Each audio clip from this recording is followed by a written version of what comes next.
신약 성경의 첫 번째 책은 마태복음입니다. 그 신약 성경의 첫 번째 책인 마태복음이 종결되어지는 말씀은 선교의 대명령입니다. 마태복음 28장 18절에서 20절이죠. 하늘과 땅의 모든 권세를 내게 주셨으니 너희들은 가라. 모든 민족에게 가라. 모든 민족에게 가서 그들을 제자 삼고 세례를 주고 내가 부은 바 모든 것을 가르쳐 지키게 하라라고 선교의 대명령으로 마태복음은 끝나고 있습니다. 모든 민족에게 가라라는 그 말씀 때문에 그 중에 한 민족이 우리 조선 땅의 우리들이었고, 그 중에 한 또 민족이 쿠웨이트 땅의 쿠웨이트인들이어서 이 땅에도 복음이 미치게 되었습니다. 교회 역사를 보여주는 신약 성경의 책인 사도행전은 이러한 선교의 대명령으로 시작되어집니다. 우리가 오늘 읽은 성경 본문입니다. 사도행전이 가장 유명한 선교 대명령으로 시작되어지는데, 오직 성령이 너에게 임하시면 너희가 권능을 받고 예루살렘과 온 유대와 사마리아와 땅끝까지 이르러 내 증인이 되라라고 하는 이 선교의 대명령으로 사도행전이 시작되고 있습니다. 이 두 말씀에 의하면 선교란 과연 어떠한 것일까요? 우리 이 두 선교의 대명령을 들으면서 선교에 대해 어떻게 이해하여야 할까요? 마태복음의 말씀에 따르면 모든 민족에게 가서 세례를 주어서 기독교인 만들고, 그리고 교회 일에 헌신하는 제자 삼는 것이 과연 선교인가 하는 겁니다.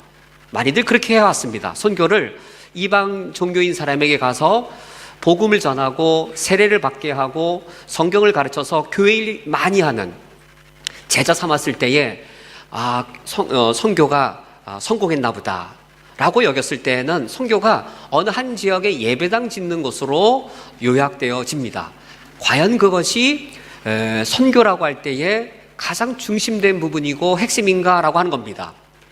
하지만 마태복음 28장의 문맥을 보면 이 명령을 하신 예수님은 하늘과 땅에 권세를 지신 왕의 모습으로 등장하셔서 내가 너희에게 분부한 모든 것을 가르쳐 지키게 하라라고 명령하십니다.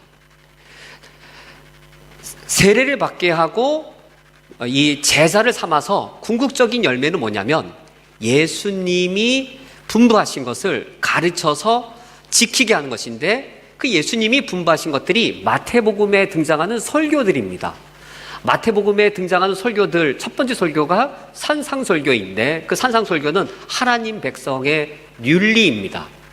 선교란 단순히 종교적으로 이교도였는데 불교 신자가 기독교로 바뀐다든지, 도교였던 사람이 기독교로 바뀐다든지, 힌두교였다가 기독교로 바뀐다든지, 단지 종교의 개종을, 아주 좁은 의미의 종교의 개종을 선교라고 말하는 것이 아니라 그 사람을 하나님 백성다운 사람으로, 하나님 나라의 관점에서 하나님 백성의 삶을 살아내도록 하는 것이 선교의 가장 중심 내용입니다.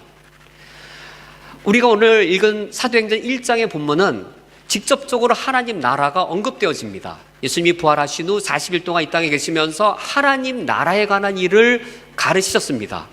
그러나 한 제자가 그것을 오해하여 하나님 나라를 이스라엘 나라라고 바꾸어 표현하면서 이스라엘 나라를 회복하심이 이때이니까 라고 물을 때에 예수님은 그 물음에 대한 답변을 하신 것이 아니고, 하나님의 나라를 가르치신 후 오직 성령이 너에게 임하시면 하나님 나라가 예루살렘에서 온 유대와 사마리아와 땅끝까지 이르러 하나님 나라가 이루어지도록 내 증인이 되라라고 명령하셨습니다.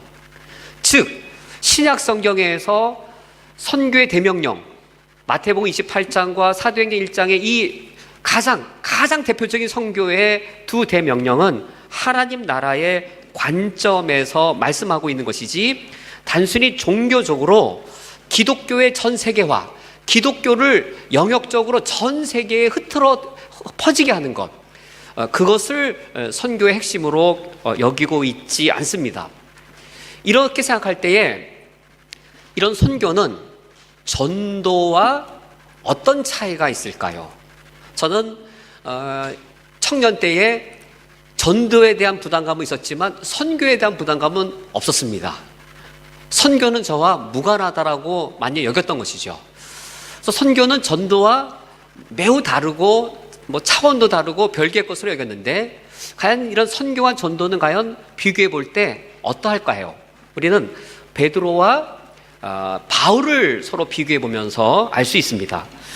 우리 유인물의 두 번째 장에 갈라디아서 2장 7절과 8절을 보면, 도리어 그들은 이때 나는 바울을 말합니다. 내가 무할레자에게 복음을 전함을 맡은 것이 베드로가 할레자에게 맡은 것 같음을 보았고, 베드로에게 역사하사 그를 할레자의 사도로 삼으시니가 또 내게 역사하여 나를 이방인의 사도로 삼으셨다라는 이 말을 이 바울이 자신을 베드로와 견주어 말하고 있습니다.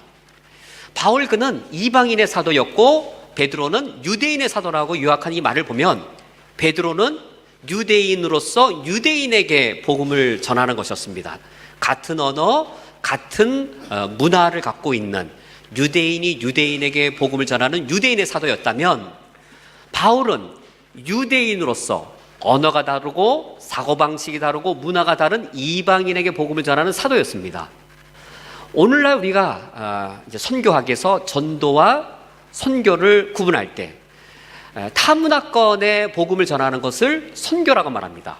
즉 베드로처럼 유대인이 같은 언어와 같은 가치관과 같은 문화를 갖고 있는 또 다른 유대인에게 복음을 전하는 것을 우리는 전도라고 말하는 것이죠. 한국인이 한국인에게 같은 언어와 같은 사고방식과 같은 삶의 패턴과 같은 문화 속에 있으면서 복음을 전할 때 그것을 전도라고 한다면, 바울처럼 유대인으로서 언어가 다르고 사고방식이 다르고 삶의 방식이 다르고 문화가 다른 이방인들, 헬라인들을 비롯한 이방인들에게 복음을 전하는 것을 우리는 선교라고 말합니다. 그래서 이 같은 문화권이냐 아니면 문화권을 넘어서느냐가 전도냐 선교냐의 이 기준선, 구분하는 선이 되어집니다. 이럴 때에 전도할 때의 복음 메시지와 선교할 때의 복음 메시지는 달라질까요? 같을까요?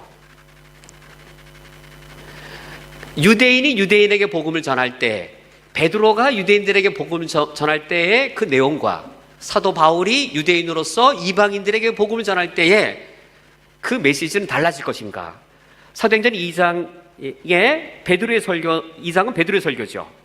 2장 32절 36절 베드로의 설교를 보면, 이 예수를 하나님이 살리신지라 내가 이 일의 증인인데 너희가 십자가에 못 박은 이 예수를 하나님께서 주와 그리스도가 되게 하셨다라고 하는 것이 베드로의 전도의 메시지였습니다. 이것에 비해 17장 2절과 3절, 이것은 사도 바울의 이방인을 향한 선교의 메시지인 것이죠.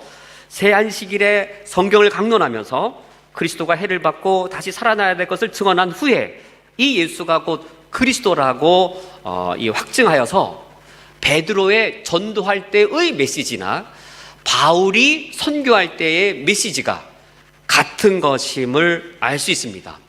그러므로 전도의 복음이나 선교할 때의 복음이 별다른 걸 전하는 것이 아니고, 그 복음을 같은 문화권에서 전도할 때는 전문적 기술이 필요하지 않습니다. 한국어를 가지고 같은 한국인의 사고방식을 가지고 같은 문화 속에 살아가는 사람에게 복음을 전할 때에는 전문가적 훈련이 필요하지 않지만, 타문화권에게 전도할 때는 언어가 다르고 가치관이 다르고 삶의 방식이 다르고 문화가 다르기 때문에 전문가적 훈련이 필요하고 장기적이어야 되고 더 갖춰야 될, 총체적으로 전해야 되는 그 부분에 있어서 전도와 선교의 차이점이 있는 것이지, 복음 자체는 동일한 복음입니다.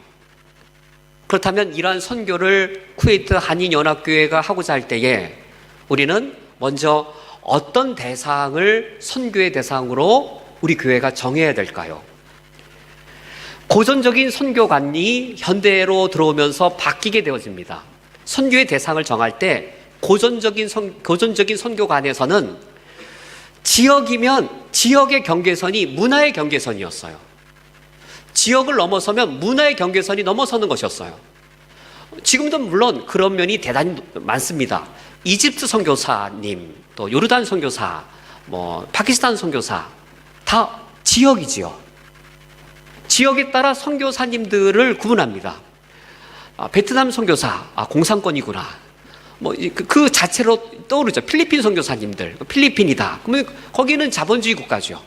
이 지역이라고 하는 것을 무시할 수 없고 지금도 대단히 중요한 요소이긴 하지만 고전적인 그 시기에는 지역을 넘어서면 그 자체가 문화의 경계선을 넘는 것이었습니다. 근데 오늘날은 교통이 발달하고 또 서로의 의사소통이 활발해지고 무엇보다 경제가 글로벌해지면서 이제는 지역의 경계선을 넘지 않더라도 경제 자체가 글로벌해지면서 이제는 모든 지역에, 대부분의 지역에 거기 그 나라 지역만 있는 것이 아닌 것이죠. 예전에는 이 파키스탄 선교사님 또는 이집트 선교사님이라고 할 때 지역을 넘어서야 그분들이 있지만 우리 쿠웨이트의 경우는 어떠한가요? 파키스탄 사람을 만나려면 파키스탄 가면 되나요? 쿠웨이트에 파키스탄인이 있어요.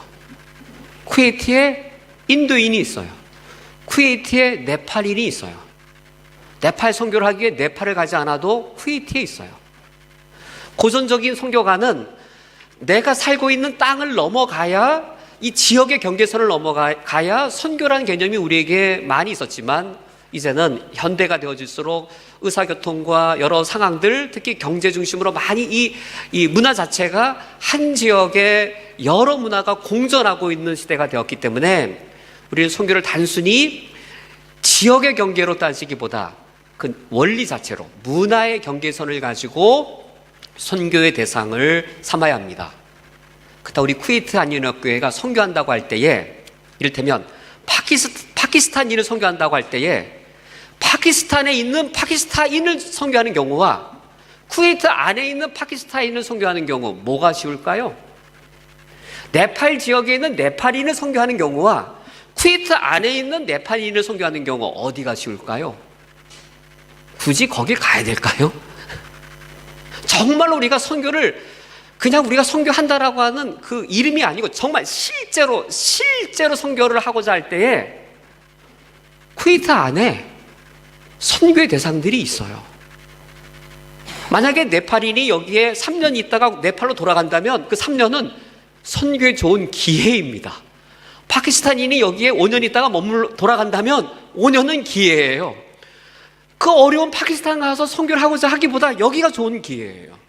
정말로 우리 교회가 선교를 하기 원한다면 이 쿠웨이트 이 지역이 얼마나 선교에 있어서 너무나도 이 귀한 지역인지를 우리가 돌아보게 되어집니다. 왜냐하면 고전적인 선교 때에는 지역의 경계선이 문화의 경계선과 거의 일치했기 때문에 그 나라에 가야만 그 사람을 전도할 수 있었지만 특히 쿠웨이트 같은 이 지역은 경제란 요인에 의해 이 지역 안에 수많은 민족과 국가분들이 이곳에 있기 때문입니다. 근데 그곳에 우리 교회가 있는 거예요. 하나의 뜻이 있지 않을까요? 저는 분명히 매우 전략적으로 하나님의 구원 역사에 있어서 매우 전략적으로 귀중한 곳에 우리 쿠웨이트 한인연합교회를 세우신 것에는 분명히 하나님의 큰 뜻과 계획이 있다라고 믿습니다. 그 다음에 세 번째 장에 선교 사역의 이해입니다. 3번의 1번 선교란 기독교라는 종교의 전파 확산인가? 우리가 이러한 좁은 이해를 넘어서야 하겠습니다.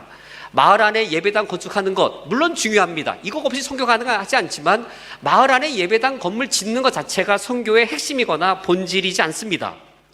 마을 주민을 종교적으로 기독교인 되게 하기 위해 세례를 주는 것, 그것이 선교의 전부이거나 제일 중요한 부분이라고 말해서도 안 되겠습니다. 성경을 가르치고 기독교의 종교를 따라 행하게 하는 것, 그렇게 하면 선교가 다 된 것이냐? 물론 이런 것 되게 중요하고 또 반드시 이 부분들을 포함시켜야 하겠지만 그것이 선교의 제일 본질은 아닙니다. 동영상의 마지막 문구가 저에게는 마음에 되게 크게 다가왔습니다. 저도 그 동영상을 처음 보거든요. 1예배 때 처음 봤습니다. 마지막 문구가 그것이죠. 본질을 회복하여 중동 땅에 하나님의 나라를. 우리 중동 선교회가 물론 제가 중동 선교회 파송 선교사여서라기보다도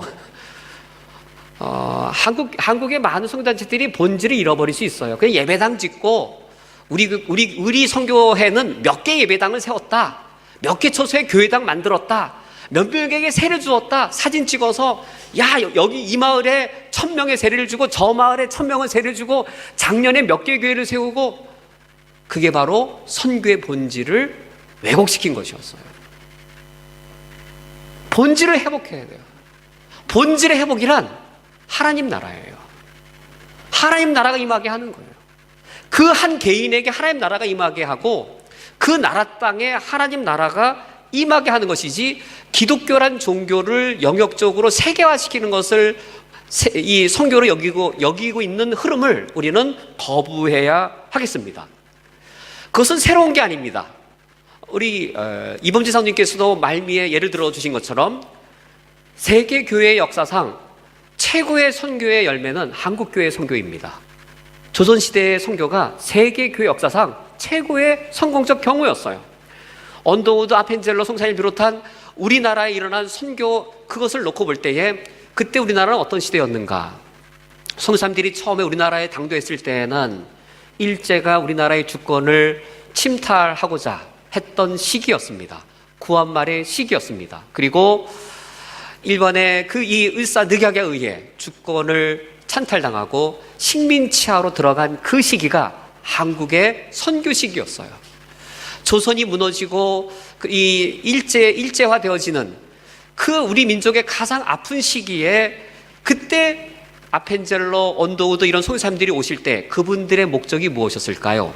언더우드 목사님은 본인이 장로교이니까 장로교라는 기독교를 조선 땅에 확산시켜야 되겠다, 이게 목적이었을까요? 아펜젤러 목사님은 나는 감리교 목사이니까 나는 이 조선이라는 땅에 감리교라는 기독교를 확산시켜야 되겠다라는 목적을 줬을까요? 아니면 일제라고 하는 악한 나라에 의해 부당하게 주권을 빼앗기고 식민치하의 위기에 있는 그들에게 하나님 나라를 누리게 해주려고 오는 것이 그분들의 목적이었을까요? 그분들의 목적은 하나님의 나라였기 때문에 한 분은 감리교고 한 분은 장로교였을지라도 그들은 하나님의 나라라고 하는 같은 목적 때문에 연합사역, 팀사역, 협력사역을 같이 하고 성경을 한글로 번역하는 일들을 같이 하였고, 사실 그 아펜젤러 선교사님은 마포 바다 앞바다에 이 물에 빠져서 순교하셨는데 성경 하러 가시다 그런 일을 겪으셨어요. 함께 합력하여서 성경을 번역하는 이런 일들이 단순히 기독교의 확산이라고 하는 것이었다면 가능하지 않은 일들이었습니다. 그때 우리 한국 땅에 임한 복음은 구한말 그리고 식민치하라고 하는 구체적인 우리 민족의 현실 속에 임한 하나님의 나라였습니다. 어떤 현실이었는가? 정치적으로는 일제의 식민치하라고 하는 그 위기에 우리 복음이 들어온 것이었습니다. 그래서 예수 믿으면 독립운동한 거예요. 예수 믿기 전이면 독립운동 안 하던 사람이 예수 믿으면 독립운동하는 거예요. 우리는 개신교고 캐톨릭이지만 안중근 의사의 어머니의 말씀이 되게 유명하잖아요. 어머니가 그러셨어요. 안중근 의사에게 너 재판에 가서 비굴하게 목숨을 구하지 말아라. 너는 부활신앙을 갖고 있지 않느냐. 비굴하게 목숨을 구하지 말아라. 우리 그리스도인들은 부활신앙을 갖고 있다.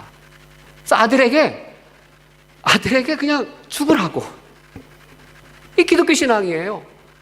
일제가 왜 기독교를 탄압했을까요? 평범한 사람들이 복음을 받아들이면 독립운동을 하는 거예요. 그게 복음이에요. 식민치하라고 하는 우리나라의 정치적 현실에 그것과 무관한 복음이 아니었어요. 그 당시에 식민지의 수탈과 억압이 강한 경제적 현실, 여자들은 이름도 없고 집안에만 있어야 되는 여성의 인권이 무시된 현실, 그런 현실 속에 선교사님들은 이화학당을 세우고 배제학당을 세워서 우리들에게 이 무매한 사람들이 아니라 인식이 깨어날 수 있도록 근대 교육을 가르치고 여인들에게 이름을 주고 여인들에게 인권을 찾아주는 그 일들을 감당했습니다. 세브란스 의대를 세우고, 그래서 나중에 연희 전문가 합쳐서 연세대학이 된 것이죠. 그 연세의 세자가 세브란스 그 의대의 그 세자인 것이죠. 세브란스 의대를 세워서 우리 그 당시에 우리나라 국민들의 의료와 또 우리나라 스스로의 의사들을 길러내는 일들, 그 일들을 우리나라의 구체적 현실에 복음이 같이 하나님 나라를 보여주러 온 것이었습니다. 공골당이라고 하는 한 마을이 있었고 또 이 서울에는 백정들이 모여 있었는데 백정들을 섬기는 무호 선교사님이 계셨습니다. 무호 선교사님은 수차례 고종 황제에게 이 건의안을 올려서 백정들의 신분을 해방시켜 달라고. 그래 백정이 드디어 이 백정의 천민의 신분을 벗게 되어집니다. 무호 선교사님은 한국의 아브라함 링컨으로 일컬어지는데, 그래서 백정 그분이 갓을 쓰고 잠을 잤대요. 양반 갓을. 그게 복음이고 그게 선교의 역사였습니다. 이와 같이 선교란 단순히 종교적으로 기독교라는 이름으로 좁혀지는 것이 아니라 하나님의 나라라고 하는 구체적인 것으로 이 땅에 임하게 되어집니다. 우리가 이런 선교를 감당하고자 할 때 4페이지에 선교 사역의 실행, 우리가 어떻게 선교를 해야 하겠느냐 하는 겁니다. 우리에게는 선교 철학과 선교 전략의 수립이 선행되어져야 하겠습니다. 선교는 하면 되는 게 아니라 선교는 되게 해야 합니다. 선교를 열심히 하는 것 중요하지만 그 열심이 선교가 되도록 하는 일에 우리가 열심을 내어야 하겠습니다. 이것을 위해 선행되어져야 할 것이 선교 철학과 선교 전략입니다. 이런 선교 철학과 전략을 저와 우리 장로님들이 모여서 당회에서 의논을 나누기에는 간단하지만 그것으로 너무 불충분합니다. 우리 교회의 선교 철학과 선교 전략은 우리 성도님이라면 모든 분들이 공감하셔야 되고, 선교란 이런 것이고 이런 전략을 해야 된다라고 하는 사실에 대해 그 사실들을 공유하셔야 합니다. 어떻게 성도님들이 선교 철학과 선교 전략을 공유할 수 있을까? 1차 선교 컨퍼런스가 있었고 2차 선교 컨퍼런스가 진행되었습니다. 오늘 나눠드린 이 유인물은 1차 선교 컨퍼런스 때 그때 내용입니다. 그때도 한 30명 정도가 오셨지만 더 많은 분은 참여 안 하셨잖아요. 그래서 오늘 내가 나눠드린 이것이 1차 선교 컨퍼런스 내용이었는데, 3차 컨퍼런스가 9월 달에 있습니다. 목요일과 금요일 이틀에 걸쳐서 두 분의 선교 전문가 분을 우리가 모시고 선교 컨퍼런스를 행하게 되어집니다. 정말 다 오시기 바랍니다. 그것을 행하는 이유는 선교 철학과 전략을 모색하는 겁니다. 저도 중동 땅에, 이슬람 땅에 처음 왔기 때문에 제가 배워야 될 것이 많고 저도 배우기 위해 그분들을 모시는 것인데, 저만이 아니라 함께 배우셔야 됩니다. 함께 만들어가고 우리가 함께 선교 철학과 전략을 우리가 구현해내어서 정말로 하나님의 나라가 이 중동 땅에 임하는 것을 우리가 함께 마음과 뜻을 합해야 하겠습니다.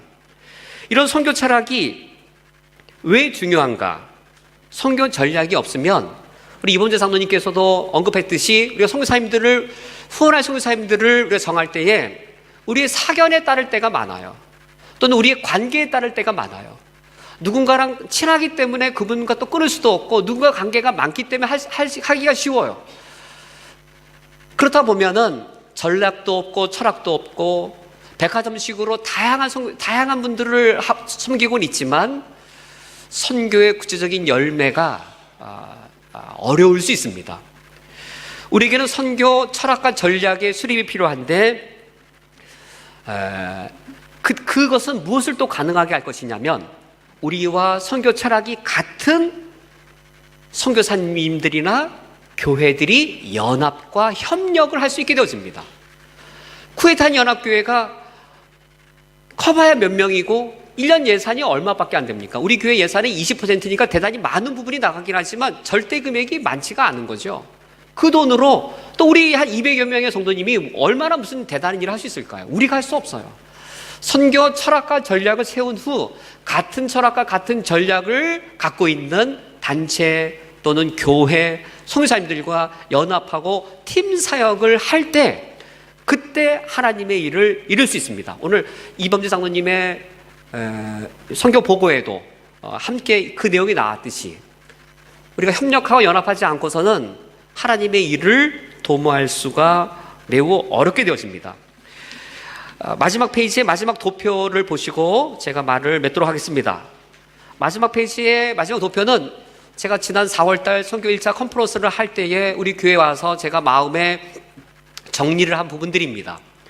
맨 마지막에 도표의 아래를 보면 전도란 부분이 있고 쿠웨이트 내 한국인이라는 부분이 있는데, 제목은 전도하지 않는 교회가 어떻게 선교할 수 있겠는가라고 하는 겁니다. 우리 교회에 선교위원회는 있는데 전도부가 없더라고요.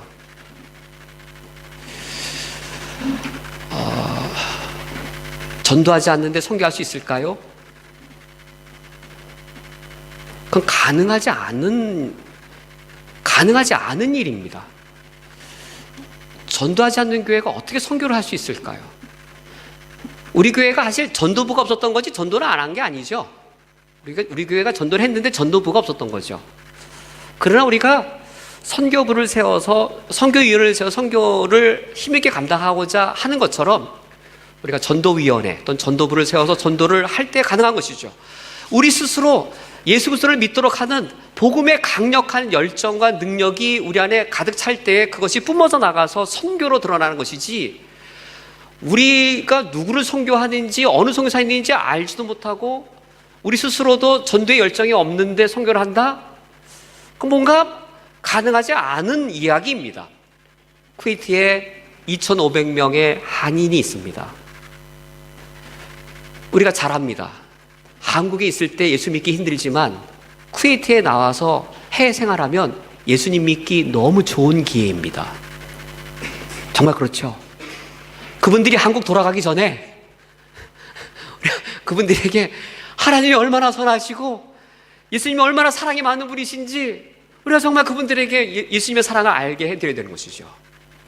우리가 선교를 생각할 때 전도의 도전을 받아요. 선교를 생각할 때 전도의 도전을 우리가 받는 것 그치는 것이 아니라, 전도하는 교회가 전도해 왔지만 전도를 더욱더 우리가 2,500명 우리가 책임지고 감당하기를 원합니다. 도표의 두 번째 로컬 선교인데, 우리는 쿠웨이트를 넘어가지 않더라도 이 쿠웨이트 땅에서 선교를 할 수 있습니다.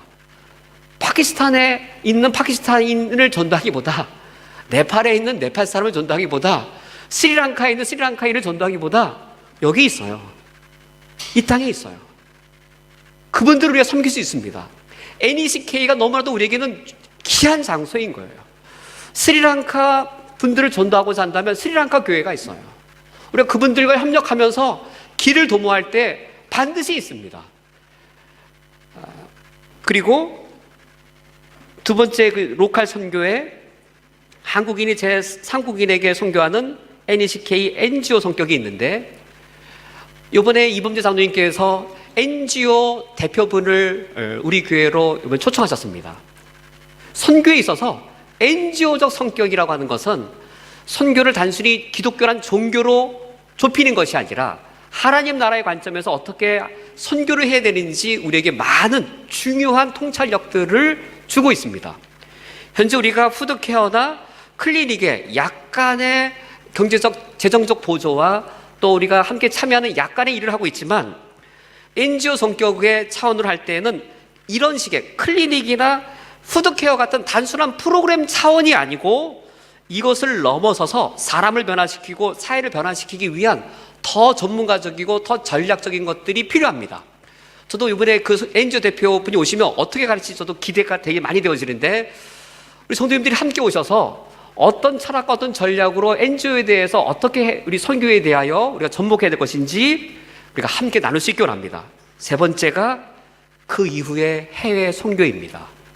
논리적으로, 시간적으로는 동시에 하는 것이고, 시간적으로 이 세 가지를 동시에 하는 것이고, 논리적으로는 이것이 우리 안에 내적 역량이 가득 찼을 때 더 선교의 열정으로 뿜어나갈 수 있습니다. 우리가 전도하고자 할 때, 스리랑카 사람 전도하고 선교하고자 할 때 한국인 전도에 대한 도전 받잖아요. 파키스탄 사람 선교하고자 할 때 한국인을 전도해야 된다는 도전 받잖아요. 이처럼 선교의 열정이 우리에게 전도의 열정으로 우리에게 다시 들어오고, 우리의 전도의 열정이 선교 열정으로 뿜어나가고, 선교 열정이 다시 우리에게 전도의 열정으로 도전 주어서 이것이 선순환 구조를 이룰 때에 우리 교회는 하나님께서 능력 있게 사용하시는 선교하는 교회로 세워질 것입니다. 하나님께 반드시 올해와 내년도에 일할 하나님의 큰 일을 더욱더 이루시기를 주님의 이름으로 기원합니다.